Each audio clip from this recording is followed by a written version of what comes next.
Oh, woof woof! Hey guys, it's me Marcus, aka the Mad Dog. I didn't think I'd see you here. I'm not planning on doing a video today. You just caught me in the middle of one of my favourite hobbies, whereby I go onto websites and I look at the solicitations for upcoming books and I check them for any spelling mistakes so that I can contact the manager and make sure that they are corrected. Because why else would anybody be on the internet? But hopefully you'll forgive me because I'm just currently looking at the solicitation for the upcoming Superman by Peter J. Tomasi and Patrick Gleason omnibus. So I'm just going to have a little bit of a look here and all the spelling seems to be correct, but having a look at the contents here and...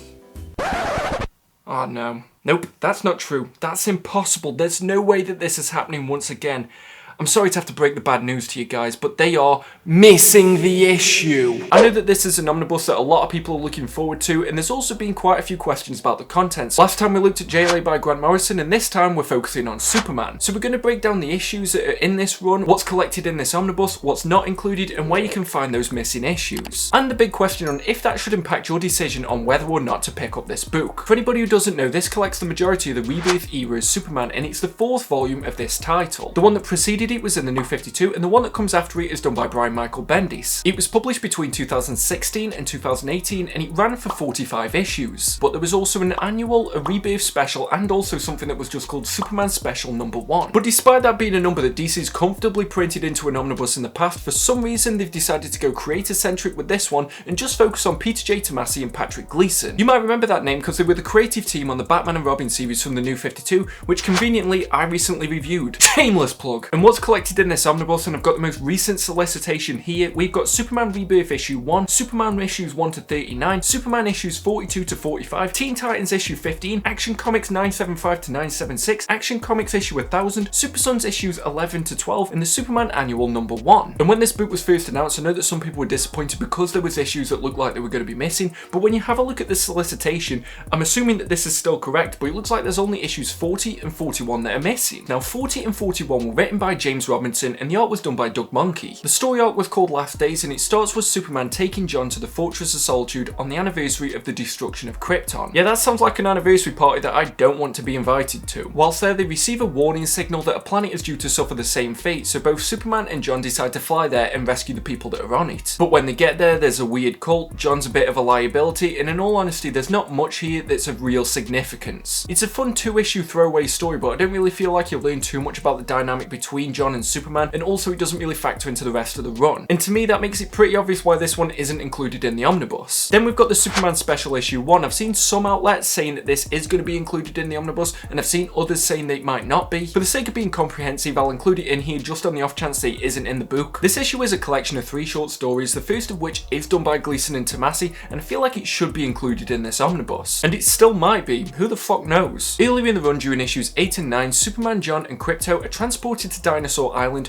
which they have to try and escape with the help of Captain William Storm from the Losers. And their part of the story during this special is the epilogue to that arc, which hasn't been touched on since it was originally brought up. John and Clark travel back to Dinosaur Island to try and save their friend, and it is a nice story that finishes up that part of the run. And I do hope that at least this part of the issue is included in the omnibus, but like I said, it's pretty much an epilogue and it's not going to derail the rest of the book if you don't read this. But considering that they've decided to go creator-centric, it would be an odd omission if it isn't included. It'd be like if in the Batman and Robin omnibus they didn't include those 3 issues whilst Dick Grayson was Batman. The second story is written by Mark Russell with art by Brian Hitch. But I honestly couldn't tell, and you would have thought that he'd done this before the Ultimates, not 15 years after it. It's a nice little story of how Superman should be and how he should act towards other people, and it seems to have a better grasp of the characters than the multi-million-dollar movies that they make about him. But it reads a bit weird, and I'm going to have to tell you my genuine notes that I made whilst I was checking out this issue. Superman is tired, and he keeps loudly saying that he wants a bath. There is a building falling down. Superman saves everyone, and then an old man he saved berates him for not getting his photo album. Superman flies back into the building as it's falling down and has to choose between saving a dog or this old man's photo album. I guess the tiredness is the excuse because he still has a full range of abilities but can't save 2 things in the same building. He rescues the dog and the old man is still pissed. So, despite the old man being on his way to the hospital, Superman forces ownership of the dog onto this guy as he's being carried into an ambulance. ...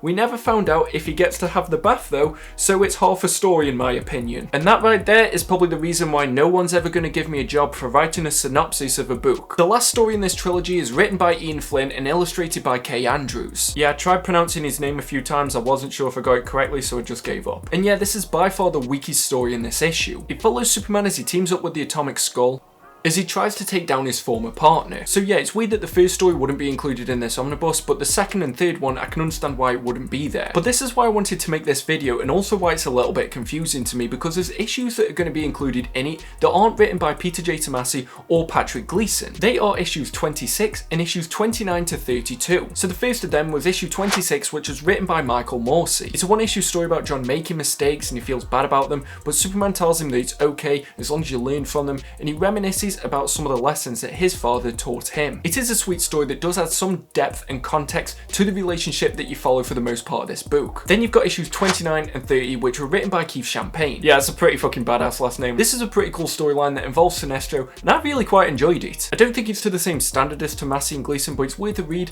but honestly, I can't really see why this is included in this book, but other issues aren't. And finally, you've got issues 31 and 32, which are written by James Barney. It's a fun side story involving Deathstroke. You see him trying to go up against Superman, and he plays out pretty much how you'd expect that to go down. But Amanda Waller's involved in this storyline. I like the end of it, but again, I don't really think it's essential to understand the rest of this run. The next thing that we've got to consider, because nobody's got this omnibus just yet, and this is DC that we're talking about, what if this solicitation is wrong? And there's every possibility that that could happen. Solicitations have been wrong in the past, in which case that would mean that we're missing 8 issues from the Rebirth era. But I've checked the page count that was solicited in comparison to the contents of the book, and it does seem to add up pretty much the same. So I don't think it's a case that the solicitation might be wrong, in which case we have to ask, where else can you find these other issues? The obvious answer was the 4 deluxe editions that were published over the last couple of years, because Volume 1 collects Rebirth issue 1 and issues 1 to 13 of the standard run. Volume 2 collects issues 14 to 26 in annual issue 1. Volume 3 collects issues 27 to 36, and Volume 4 collects issues 37 to 45, Superman Special issue 1, and a story that this team did together for Detective Comics issue 1000. Now I had to look for pictures of the back of those books to check the contents of these because I don't own the full hardcovers, so if any of this is incorrect, blame the pixelated pictures I had to find to do this part of the video. But when you cross-check that with the omnibus, if I'm to take everything at face value, you are still missing out on Action Comics issues 975 to 976, which was a crossover for the Black Dawn story arc that is included in the Tomasi and Gleason run, but don't worry, it wasn't written by them, nor does it include Super Sons issues 11 and 12. So even if you did have the previously released hardcovers, it does look like there's still going to be some issues that are missing that are included in the omnibus that aren't there in the 4 deluxes. I know, talk about a royal fucking shit show. So now it's time for the important question: should these missing issues affect your decision to buy this omnibus? For me personally, and that's the only opinion that I can give you at this point,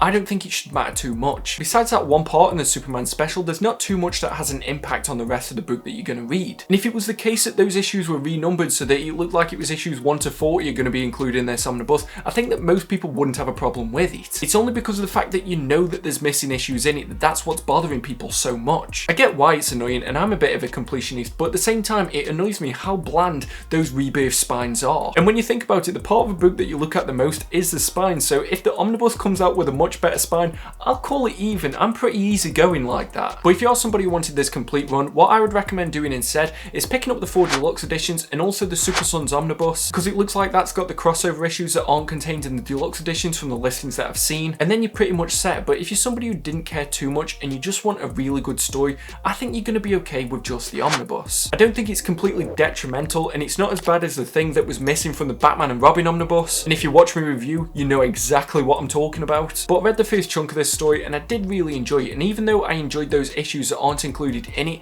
I still think you can have a good time. That's my recommendation either way, and I don't think that those deluxe editions are going to be in print much longer once that omnibus does come out, so if you do want the deluxes, I'd recommend just jumping on them. But let me know in the comment section below if you're planning on picking up this omnibus, and if you like this video, please give it a thumbs up, and if you didn't, why did you get this far? Subscribe if you're new here and click the bell notification so that you never miss a video, and if you want to support the channel, I've got Amazon affiliate links down below, and there's also a tip jar. It is greatly appreciated. Share this video wherever you can. I know that there's been a lot of people that are wondering about the contents of this book, and feel free to check out some of my other videos, but until next time, just make sure that you stay safe, stay reading the best books that you can find, and stay mad all you dogs. Woof woof! See you in the next video.